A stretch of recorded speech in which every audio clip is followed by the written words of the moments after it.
Hello students, पिछले video में हम लोगों ने पढ़ के रखा है इंटरमॉलिक्यूलर फोर्सेस एंड उसके टाइप्स के बारे में। मॉलिक्यूल्स के बीच में कौन कौन से टाइप के इंटरमॉलिक्यूलर फोर्सेस ऑफ अट्रैक्शन हो सकते हैं, इसका पूरा डिटेल स्टडी हम लोगों ने किया है इसके पहले वीडियो में। आज के वीडियो में हम लोग पढ़ेंगे about the gaseous state. Now gaseous state का मतलब होता क्या है, जरा समझने की कोशिश करिए। When intermolecular forces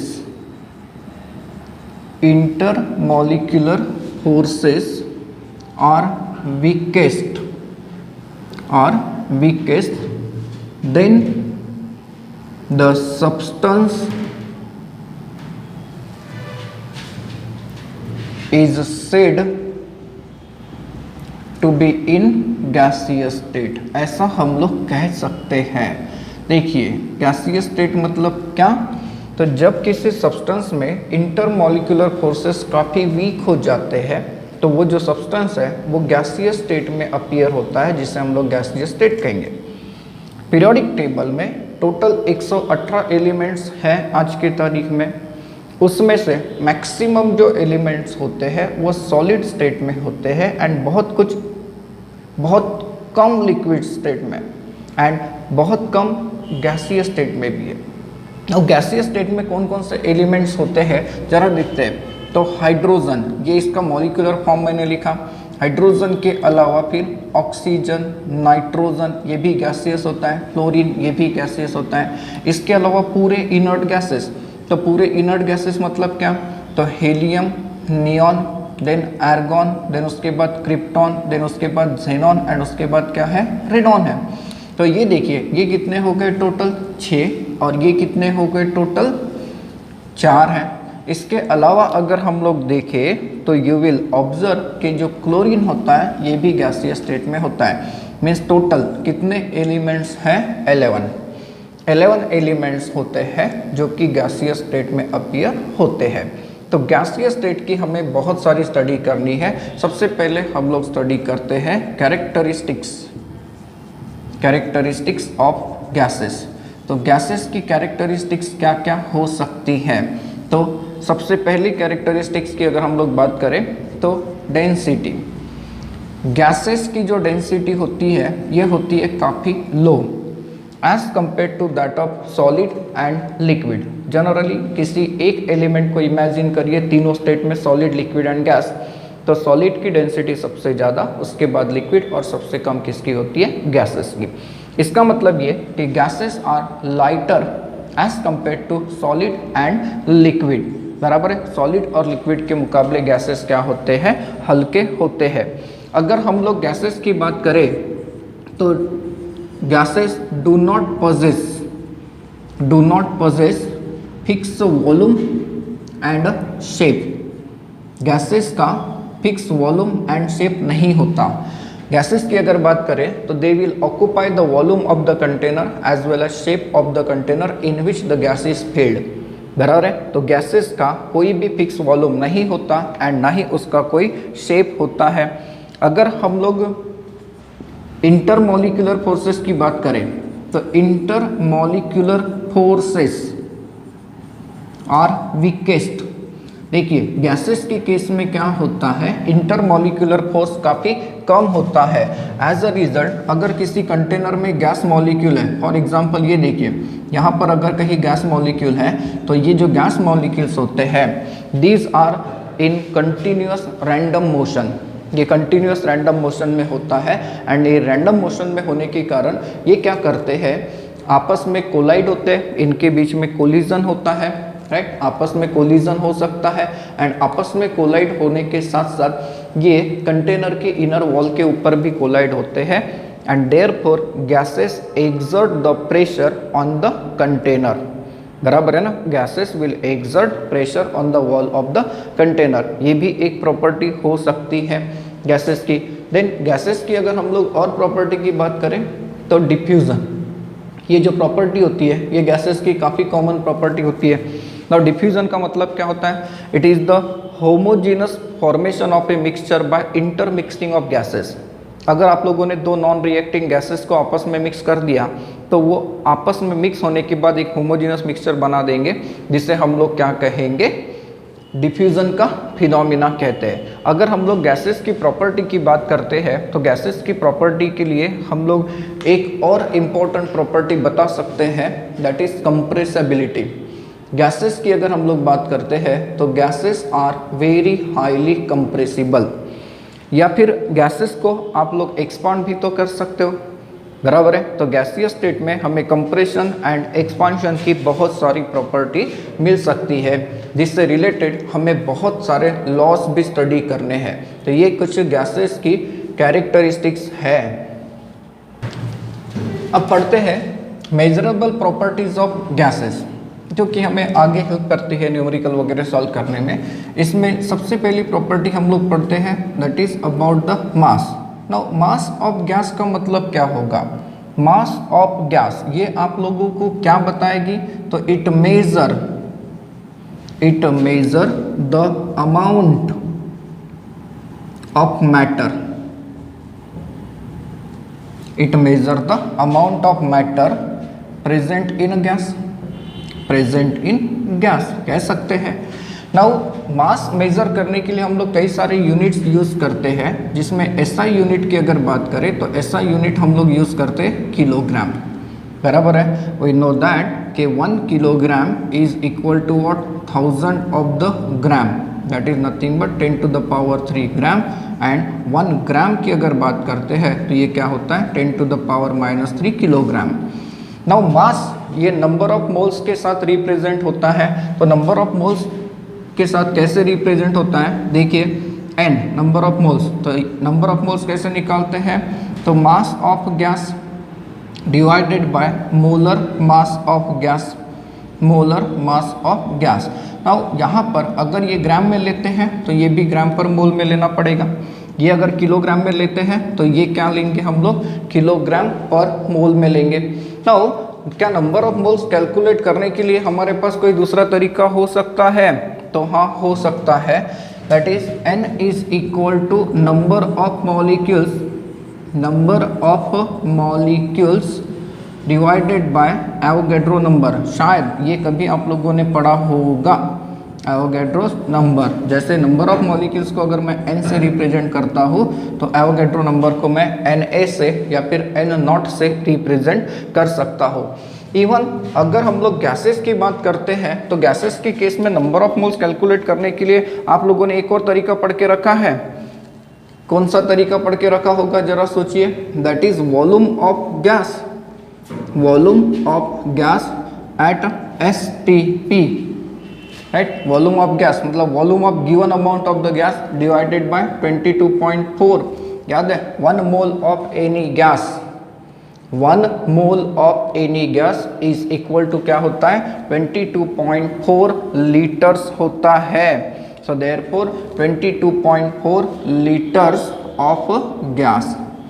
तो mass and number of moles के हिसाब से हम लोग ये कन्वर्जन को यूज कर सकते हैं। इसमें दूसरी प्रॉपर्टी की तरफ चलते हैं, that is volume.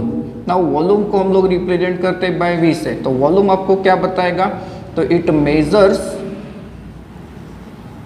Measures the amount of space, the amount of space that is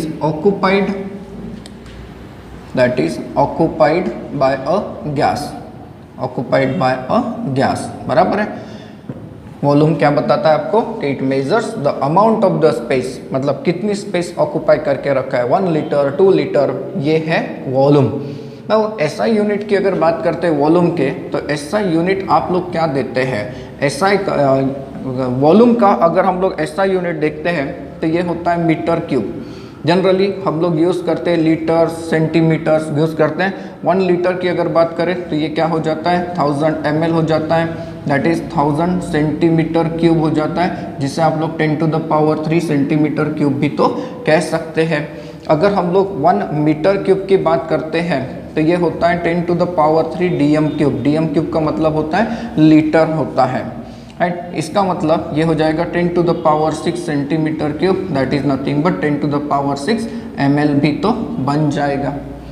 तो ये वॉल्यूम के बारे में है। तो वॉल्यूम की अगर हम लोग बात करते हैं तो volume is nothing but the amount of the space that is occupied by a gas molecules.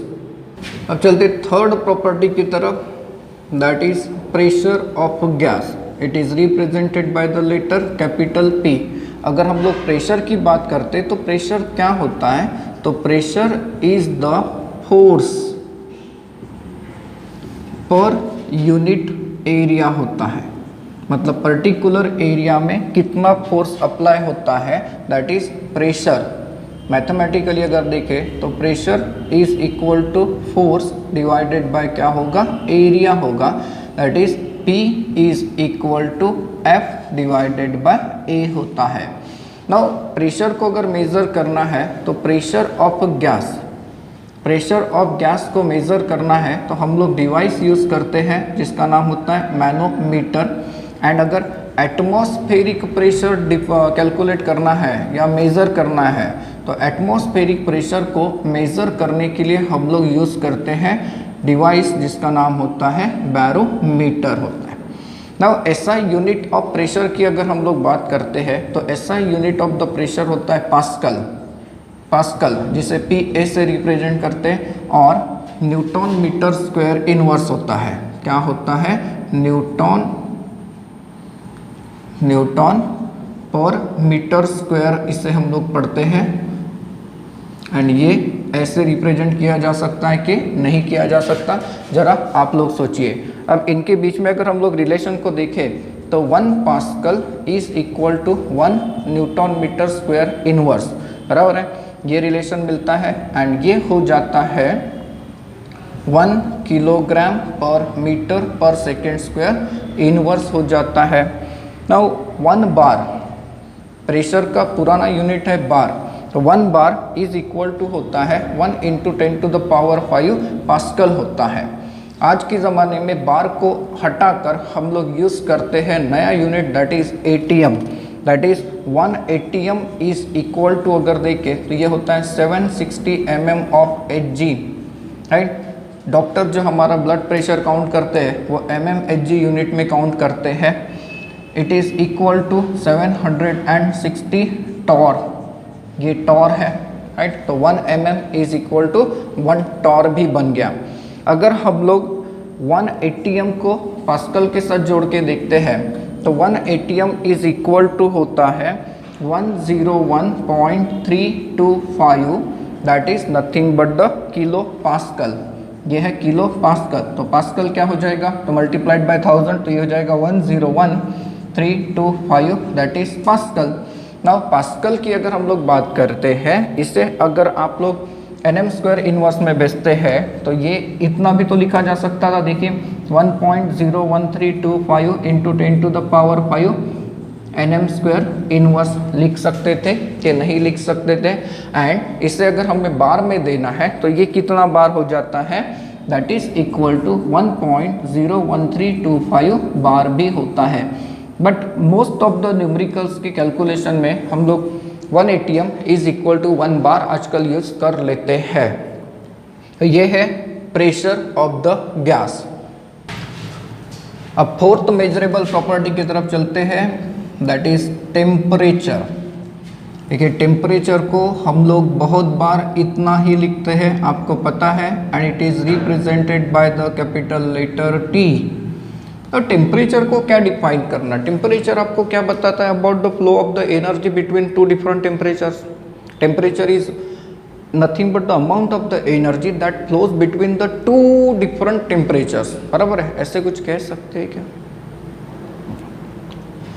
अब फोर्थ मेजरेबल प्रॉपर्टी की तरफ चलते हैं, that is temperature. In short इसे हम लोग इतना लिखते हैं एंड रिप्रेजेंट करते हैं बाय कैपिटल T। टेम्परेचर आपको क्या बताएगा, तो flow of the direction of the energy, and energy in the form of the heat, and heat always flows from hot body to the cold body. Now SI unit की अगर हम लोग बात करते हैं तो SI यूनिट ऑफ टेम्परेचर ये होता है केल्विन, जिसे रिप्रेजेंट करते हैं by capital K।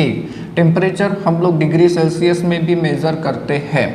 And in दोनों के बीच में अगर रिलेशन देखें तो इसमें रिलेशन क्या होता है, अगर आपको degree Celsius two degree Fahrenheit में कन्वर्ट करना है, देखिए डिग्री फ़ारेनहीट ये भी यूज़ किया जाता है। डॉक्टर्स हमारी बॉडी का जो टेम्परेचर मेज़र करते हैं वो डिग्री फ़ारेनहीट में होता है। जनरली 96 to 100 फ़ारेनहीट का टेम्परेचर अगर आता है तो डॉक्टर कहता है कि कोई फीवर वगैरह नहीं है। Now degree Celsius two degree Fahrenheit अगर आपको कन्वर्ट करके दिखाना है तो ऐसे केस में क्या इक्वेशन बनता है, तो degree Fahrenheit is equal to होता है 9/5 इंटू डिग्री सेल्सियस प्लस 32 होता है। एंड अगर आपको degree Fahrenheit to degree Celsius में कन्वर्ट करके देना है तो degree Celsius is equal to होता है 5/9 इंटू डिग्री फ़ारेनहीट माइनस 32 होता है। अगर आपको केल्विन एंड डिग्री सेल्सियस के बीच में रिलेशन चाहिए, that is degree Celsius to Kelvin, तो temperature in Kelvin is equal to होता है T degree Celsius plus 273.15 Kelvin. मतलब किसी भी डिग्री सेल्सियस को अगर केल्विन में कन्वर्ट करना है तो उसमें हम लोग मिलाते हैं 273.15। 273.15 मतलब होता है 0 डिग्री सेल्सियस का temperature. Most of the numericals में हम लोग 273.15 की बजाय यूज़ करते हैं 273 केल्विन। अब टेम्परेचर से रिलेटेड एक हाथ प्रैक्टिस करके देखते हैं। देखिए क्वेश्चन देता हूँ, convert number 1 30 degree Celsius two degree Fahrenheit. अब 30 डिग्री सेल्सियस को हमें किस में कन्वर्ट करना है, डिग्री फ़ारेनहीट में, और degree Fahrenheit is equal to क्या आया था, तो 9/5 into degree Celsius plus 32, that is 9/5 into 30 plus 32 बराबर है। तो ये हो गया 6 आ गया, ये 54 प्लस क्या हो गया 32, टोटल कितना आ गया 86 आ गया। दूसरा कन्वर्जन करके देखिए 96 degree Fahrenheit to degree Celsius. Now degree Celsius is equal to क्या था, तो 5/9 था इंटू डिग्री फ़ारेनहीट माइनस क्या था 32, दैट इज 5/9 इंटू 96 माइनस 32। अगर आप लोग ये कैलकुलेशन करके देखें तो यू विल गेट 35.55, ऐसा कुछ आप लोगों को मिल सकता है। ये किस में आ गया, डिग्री सेल्सियस में आ गया। तो ये कुछ मेजरेबल प्रॉपर्टीज थी गैसेस की जो कि हमें बहुत ज़्यादा हेल्प करने वाली है। अब गैसियस स्टेट के बहुत ही इंपॉर्टेंट पॉइंट्स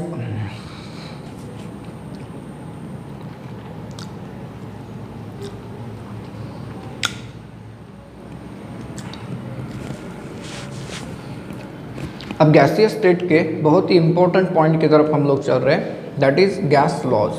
हमें बहुत सारे लॉज पढ़ने हैं जो कि गैस के साथ रिलेशन देते हैं, जिसमें सबसे पहला लॉ हमें पढ़ना है, it is Boyle's law. It was given by the scientist Boyle, जिससे हम लोग प्रेशर वॉल्यूम रिलेशनशिप भी कहते हैं। इस लॉ का कहना क्या है ये मैंने आपके सामने ऑलरेडी रखा है।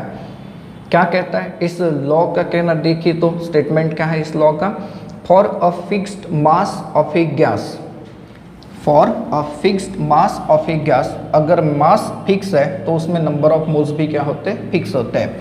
तो for a fixed mass of a gas at constant temperature, condition क्या है, टेम्परेचर कैसा रहेगा, कांस्टेंट रहेगा। The pressure P of a gas is inversely proportional to its volume.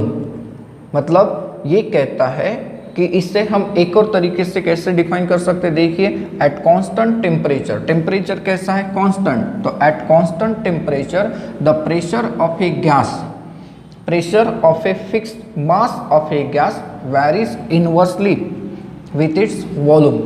Means इसे अगर हम लोग मैथमेटिकली डिफाइन करने की कोशिश करते हैं तो मैथमेटिकली ये क्या बनता है, जरा सोचिए।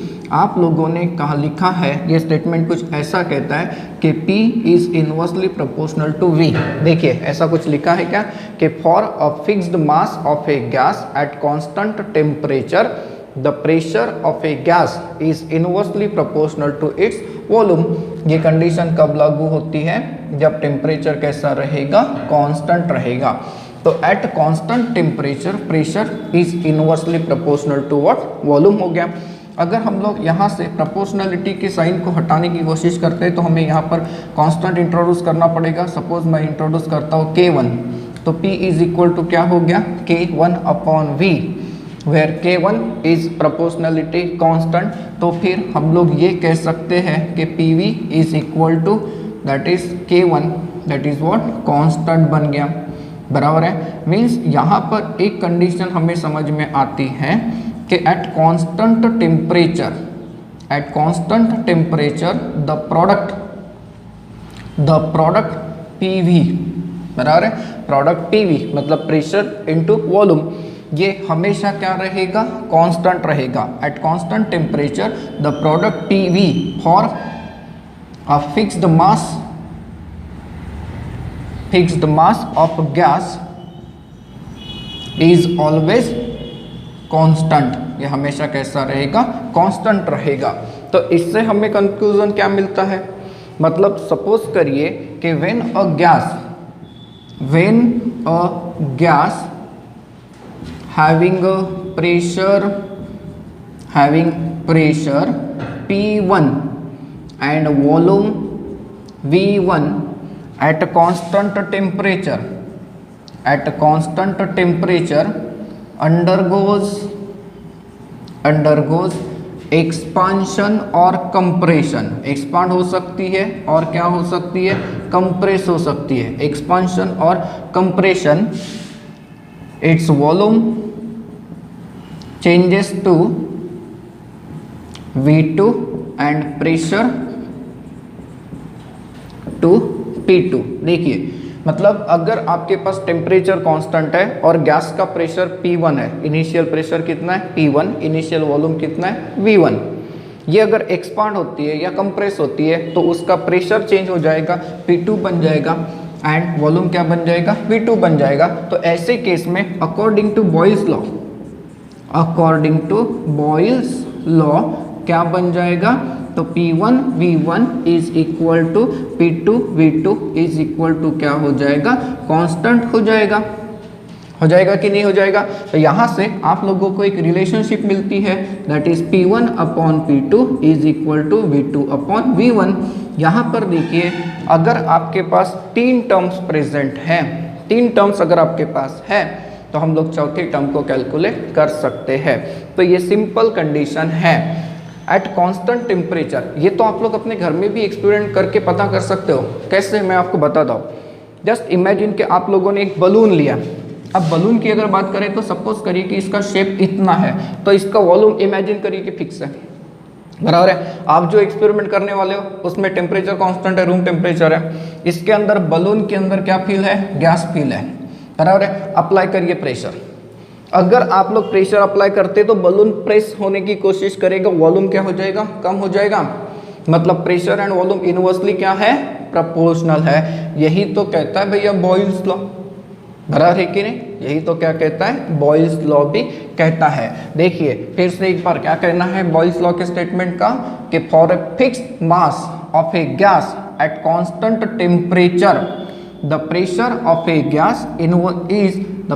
a gas is inversely proportional to its volume। है, क्लियर है ये Boyle's law. And Boyle's law से रिलेशनशिप क्या मिली आप लोगों को, P1 upon P2 is equal to V2 upon V1। कहाँ से आया, तो P1 V1 is equal to P2 V2, ये क्या हो जाता है, कांस्टेंट हो जाता है। अब हमने जो बॉयल्स लॉ पढ़ा उससे हम लोग ग्राफिकली समझते हैं। हम लोग हेडिंग बना सकते हैं, that is graphical representations. Sir S लगा है, हाँ मतलब बहुत ज़्यादा है। Graphical representations of Boyle's law. तो बॉयल्स लॉ में हम लोग कैसे कैसे ग्राफ बना सकते हैं, जरा उसके बारे में समझते हैं। पहला जो ग्राफ हम लोग बनाते हैं वो है variation of pressure, that is variation of pressure of a gas with volume. देखिए वॉल्यूम के साथ इसका वेरिएशन हम लोग चेक करते हैं। अगर आप लोगों ने गैस के प्रेशर को प्लॉट किया वर्सेस वॉल्यूम, मतलब सपोज करिए कि ये है प्रेशर का एक्सिस एंड ये है वॉल्यूम का एक्सिस। एंड अलग अलग टेम्परेचर पे अगर आप लोग चेक करते हैं तो आप लोगों को बॉयल्स लॉ के बारे में एक चीज़ पता है। बॉयल्स लॉ क्या कहता है? At constant temperature pressure is inversely proportional to volume. मतलब प्रेशर बढ़ेगा तो वॉल्यूम क्या होना चाहिए? कम कम होना चाहिए। एंड प्रेशर अगर कम होगा तो वॉल्यूम क्या होना चाहिए? बढ़ना चाहिए। देखिए अगर प्रेशर कम होता है तो वॉल्यूम धीरे धीरे क्या होता जाएगा? बढ़ता जाएगा एट अ टेम्परेचर, बराबर ना, अलग अलग टेम्परेचर पे। सपोज करिए यह है टेम्परेचर T1, दूसरा टेम्परेचर अगर आप लोग लेते हैं तो यह है टेम्परेचर T2, एंड अगर एक और टेम्परेचर पे आप चेक करते हैं तो ये क्या हो जाएगा? टेम्परेचर T3 हो जाएगा। यहाँ पर T3 is greater than T2 greater than T1, ये हायर टेम्परेचर है। लेकिन हर एक टेम्परेचर पे आप लोगों को एक चीज़ पता चलती है कि प्रेशर एंड वॉल्यूम इन दोनों के बीच में रिलेशन कैसा आता है? इनवर्स आता है, बराबर ना। Means as pressure increases volume decreases. देखिए प्रेशर जैसे जैसे इंक्रीज होगा वॉल्यूम क्या हो जाएगा? डिक्रीज हो जाएगा, बराबर है। नाउ अगर हम लोग देखें तो आप लोग कह सकते हैं the value K1 is equal to क्या थी? PV, बराबर ना। K1 इज इक्वल टू क्या थी? PV। ये जो वैल्यू होती है ये इंक्रीजेस विथ टेम्परेचर होता है, इंक्रीज विथ टेम्परेचर होता है। क्यों? क्योंकि कांस्टेंट टेम्परेचर था, टेम्परेचर ज़्यादा रहेगा तो इसकी वैल्यू क्या होती जाएगी? बढ़ती जाएगी, बराबर है। ये कांस्टेंट था। और यहाँ पर एक चीज़ की तरफ ध्यान रखिए, ये जो प्लॉट्स हैं आप लोगों को दिख रहे हैं, ये प्लॉट्स मतलब ये ग्राफ्स हैं किसके बीच में? Pressure and volume. Pressure and volume के बीच में ये जो ग्राफ्स आप लोगों को मिलते हैं इन the form of the curves, इसे हम लोग कहते हैं आइसोथर्म्स। क्या कहते हैं इसे? आइसोथर्म्स कहते हैं। क्योंकि आइसो का मतलब सेम, सेम मतलब constant, and therm is related with the temperature. तो कांस्टेंट टेम्परेचर पे ये जो प्रेशर वॉल्यूम के बीच में आप लोगों को कर्व मिलता है इसे हम लोग कहते हैं आइसोथर्म। यहाँ से एक और चीज़ के बारे में समझने की कोशिश करिए कि eight constant temperature pressure and volume, जैसे जैसे प्रेशर बढ़ता है वैसे वैसे वॉल्यूम एक्सपोनेंशियली क्या होता जाएगा? कम कम होता जाएगा। जैसे जैसे प्रेशर कम होता जाएगा वैसे वैसे वॉल्यूम क्या हो जाएगा? एक्सपोनेंशियली बढ़ता जाएगा। वॉल्यूम, प्रेशर अगर कम होगा तो वॉल्यूम बढ़ेगा, एंड देयरफॉर ये टर्म हमेशा क्या आती जाएगी? आप लोगों के सामने कांस्टेंट आती जाएगी। इसमें दूसरा ग्राफ पढ़ते हैं, that is variation of pressure with reciprocal of volume, with reciprocal of volume. समझने की कोशिश करिए। अब अगर हम लोग बॉयल्स लॉ की बात करते हैं तो बॉयल्स लॉ आप लोगों को क्या मिला हुआ है? At constant temperature, temperature constant है, at constant temperature pressure is inversely proportional to volume. इसमें प्रोपोर्शनलिटी कांस्टेंट अगर डाल दें तो यू विल ऑब्जर्व दैट कि P is equal to K1 upon V, ये हम लोगों को मिला हुआ है। यहाँ से एक चीज़ बिल्कुल क्लियरली समझ लीजिए कि जब प्रेशर बढ़ेगा वॉल्यूम घटेगा, बराबर है। प्रेशर बढ़ेगा तो वॉल्यूम क्या होगा? घटेगा। तो ऐसे केस में अगर आप लोग प्रेशर प्लॉट करते हो विथ रेसिप्रोकल ऑफ वॉल्यूम तो प्रेशर बढ़ेगा तो वॉल्यूम घटेगा, मतलब रेसिप्रोकल क्या हो जाएगा? बढ़ जाएगा एट पर्टिकुलर टेम्परेचर। तो अलग अलग टेम्परेचर पे अगर आप लोग चेक करेंगे तो आप लोगों को मिलेगा स्ट्रेट लाइन। जैसे कि ये है एट टेम्परेचर T3, ये रहेगा T2, ये क्या रहेगा? T1, क्योंकि पहले हमने कह के रखा है T3 is greater than T2 greater than क्या? T1 रहेगा। तो अगर आप लोग प्लॉट करते हो graph between pressure and reciprocal of the volume तो आप लोगों को क्या मिलेगी? Straight line passing through the origin with positive slope. ये इस ग्राफ का स्लोप अगर आप लोग निकाल कर देखते हैं, ये जो स्लोप रहेगा ये स्लोप कैसा रहेगा? पॉजिटिव स्लोप रहेगा। ये सेकेंड रिप्रेजेंटेशन है बॉयल्स लॉ का। अब इसमें तीसरा ग्राफिकल रिप्रेजेंटेशन पढ़ते हैं, that is variation of product of P and V at constant pressure, or you can say against pressure, ठीक है। अगर हम लोग बॉयल्स लॉ की बात करते हैं तो आप लोगों को एक चीज़ पता है कि Boyle's law PV is equal to क्या मिला था, कांस्टेंट मिला था, बराबर है। ये एट कांस्टेंट टेम्परेचर हमेशा कैसा मिलेगा, कांस्टेंट मिलेगा। तो इसका मतलब ये होगा कि अगर आप लोग PV वर्सेस P का ग्राफ प्लॉट करते हैं तो आप लोगों को ये हमेशा कांस्टेंट जब रहेगा तो PV it will run parallel to the pressure axis. Means यहाँ पर अगर हम लोग इसे चेक करें तो ये क्या हो जाएगा K1, बट ये कौन से टेम्परेचर पे आपको मिला होगा, T1 पे। अगर आप लोग T2 पे निकालते हैं तो ये क्या मिल जाएगा, K2 मिलेगा।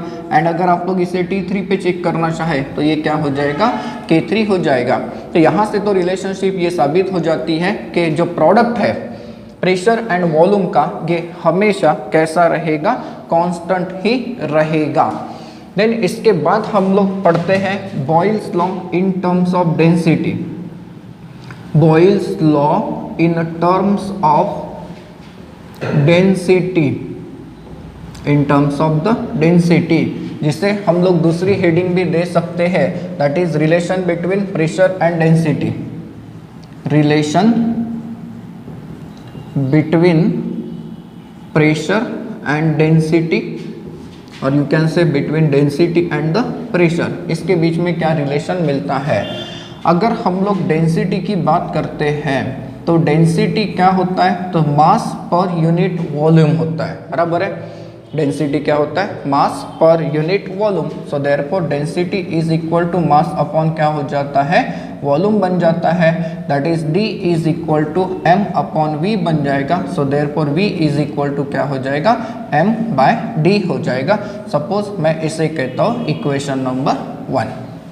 क्लियर है। डेंसिटी क्या होता है, किसी का भी density of a gas is equal to mass of gas divided by its volume. तो वॉल्यूम इज इक्वल टू क्या मिला, मास अपॉन डेंसिटी मिला। Now according to Boyle's law, अगर हम लोग बॉयल्स लॉ के साथ चलते हैं तो बॉयल्स लॉ के साथ आप लोगों को इक्वेशन क्या मिलता है, तो PV is equal to K1 मिलता है। PV इज इक्वल टू क्या मिलता है, K1 मिलता है। तो यहाँ पर आप लोग वैल्यू सब्सटीट्यूट करिए V की, substituting value of V, substituting value of V। इसे इक्वेशन नंबर 2 करता हूँ तो इन इक्वेशन नंबर 2 तो क्या हो जाएगा, तो pressure into mass into divided by density is equal to क्या हो जाएगा, K1 हो जाएगा। अगर हम लोग इसे रीअरेंज करें तो ये हो जाएगा P upon D is equal to K1 upon M हो जाएगा। ठीक है, यहाँ तक पहुँच गए। Now for fixed quantity, for fixed mass of a gas, fixed mass of a gas, ये जो टर्म है K1 अपॉन M ये क्या हो जाएगी, कांस्टेंट हो जाएगी। इसे हम लोग रिप्रेजेंट करते K1 dash, right. So therefore you will observe that कि P upon D is equal to K1 dash और P is equal to K1 dash D हो जाएगा। That is P is directly proportional to क्या आ गया, D आ गया। तो इसका मतलब ये कि eight constant temperature pressure of the fixed mass of a gas, pressure of the fixed mass of a gas is directly proportional to the density of a gas। तो इसका मतलब P1 is equal to D1 हो सकता है, P2 is equal to D2 हो सकता है। And therefore अगर हम लोग रिलेशनशिप को निकाल कर देखें तो रिलेशनशिप आप लोगों के पास क्या मिलेगी, that is P1 upon D1 is equal to P2 upon D2 मिल जाएगी। इसका इस्तेमाल करके हम लोग कुछ न्यूमेरिकल सॉल्व करके देखेंगे। अब बॉयल्स लॉ के ऊपर कैसे न्यूमेरिकल बन सकते हैं जरा देखते हैं। पहला न्यूमेरिकल क्या कहते हैं, देखिए अ सिरिंज देखिए ना, इंजेक्शन लगाने वाली। A syringe has a volume of 10 centimetre cube at a pressure 1 ATM। Syringe है जिसका वॉल्यूम 10 सेंटीमीटर क्यूब है, कितने प्रेशर पे, 1 ATM पे। If you plug the end so that no gas can escape and push the plunger down, what must be the final volume to change the pressure to 3.5 3.5 ATM.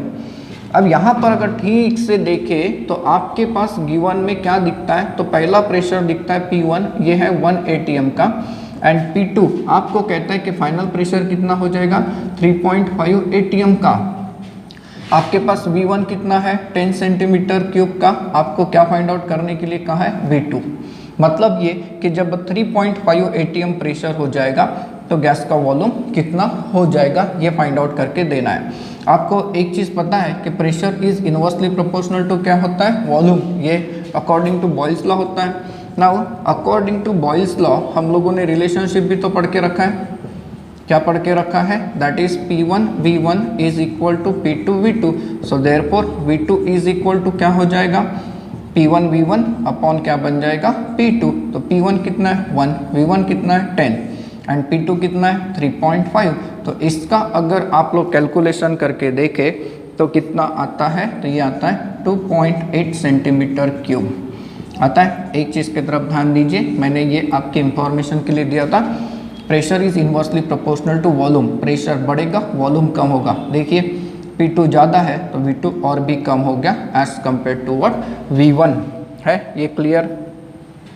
अब second वाले question को देखिए, काफ़ी बड़ा दिखता है, क्या कहता है, a balloon is inflated, inflated मतलब फुलाना, a balloon is inflated with helium gas at room temperature of 25 degrees Celsius at 1 bar pressure when its initial volume is 2.27 liter and allowed to rise in air। एक balloon है जिसका volume कितना initial 2.27 litre and उसमें pressure कितना helium का 1 bar का, उसे छोड़ दिया। As it rises in the air external pressure decreases and the volume of the gas increases, pressure decrease होगा वॉल्यूम इंक्रीज होगा, बराबर है। The volume of the gas increases till finally it burst, burst मतलब फूटना, when the external pressure is 0.3 bar, जब external pressure 0.3 बार हो जाता है तो बलून फूट जाता है। तो what is the limit at which balloon can stay inflated, मतलब बलून कब तक खुला हुआ रह सकता है, उसकी लिमिट क्या है। तो अगर हम लोग यहाँ पर गिवन की तरफ ध्यान दें तो आपके पास गिवन क्या है, तो P1 कितना है, तो 1 बार है, P2 कितना है, तो 0.3 बार है, आपके पास V1 कितना है, तो 2.27 लीटर है एंड V2 आपको फाइंड आउट करना है। बहुत सिंपल है। तो according to Boyle's law solve करेंगे इसे। तो according to Boyle's law we know that P1 V1 is equal to P2 V2। So therefore V2 is equal to what, P1 V1 upon P2। तो P1 क्या है 1, V1 कितना है 2.27 and P2 कितना है 0.3। करिए तो जरा इसे कैलकुलेट करके देखिए कितना आता है। ये होता है 7.567 लीटर। अब यहाँ पर कंडीशन आगे बढ़ना है हमें कहता है कि बलून जो है, balloon burst at 0.3 bar pressure. देखो 3 बार प्रेशर पे 0.3 बार प्रेशर पे बलून फूट जाता है, बराबर है। इसका मतलब आप लोग बलून को कब तक खुला के रख सकते हो, इस वॉल्यूम के पहले तक। जैसे ये वॉल्यूम आ जाएगा बलून फूट जाएगा, बराबर है। Balloon burst at 0.3 bar pressure due to its inflation, due to its inflation, right. तो फिर hence it can be remain, it can remain कर देते हैं, इट कैन रिमेन inflated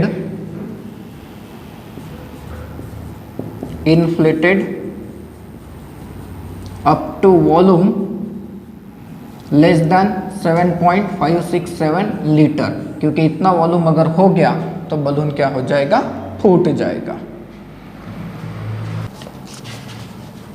अब क्वेश्चन नंबर 3 को सॉल्व करते हैं। क्या कहना है क्वेश्चन नंबर 3 का, देखिए the volume occupied by given mass of a gas at 298 kelvin is 25 ml at 1 atm pressure. Calculate the volume of the gas if the pressure is increase to 1.25 atm at constant temperature. Means आप लोगों के पास P1 है कितना 1 atm का, P2 अगर देखें तो P2 कितना है 1.25 atm का है, V1 कितना है V1 25 ml है। तो आप लोगों को क्या फाइंड आउट करके देना है, V2 फाइंड आउट करके देना है। इसे सॉल्व करेंगे आप लोग अकॉर्डिंग टू बॉयल्स लॉ। अकॉर्डिंग to Boyle's law we have P1 V1 is equal to P2 V2.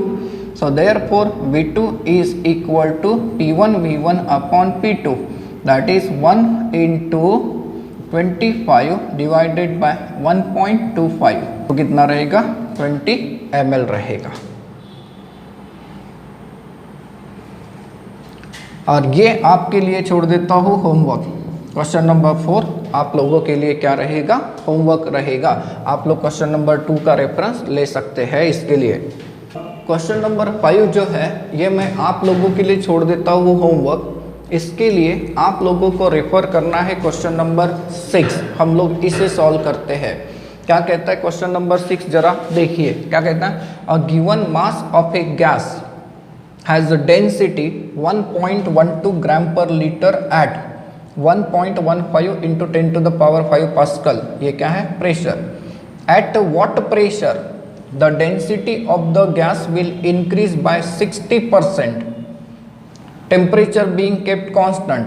अब जरा ध्यान से देखिए, आपके पास गिवन में D1 है दैट इज 1.12 ग्राम पर लीटर एंड D2 भी है। क्या कहता है D2, डेंसिटी कितनी बढ़नी चाहिए 60%। तो जब 60% से बढ़ेगी, इसके 60% से बढ़ेगी तो ये कितनी हो जाएगी 160/100 बराबर है। अब इसका अगर हम लोग वैल्यू देखते हैं तो इसका वैल्यू आप लोगों को मिलेगा नियर अबाउट 1.792 ग्राम पर लीटर। इसे समझिए, इसका कहना क्या था 60% से बड़ी, मतलब परसेंट से बढ़ी तो 100 के ऊपर 60 बढ़ गया 160 हो गया 160/100 राइट 60%। तो ये हो गया 1.792। नाउ आपके पास प्रेशर P1 कितना है तो 1.15 into 10 to the power 5 pascal का आपको क्या पूछा है कि कितने प्रेशर पे ये डेंसिटी इतनी हो जाएगी।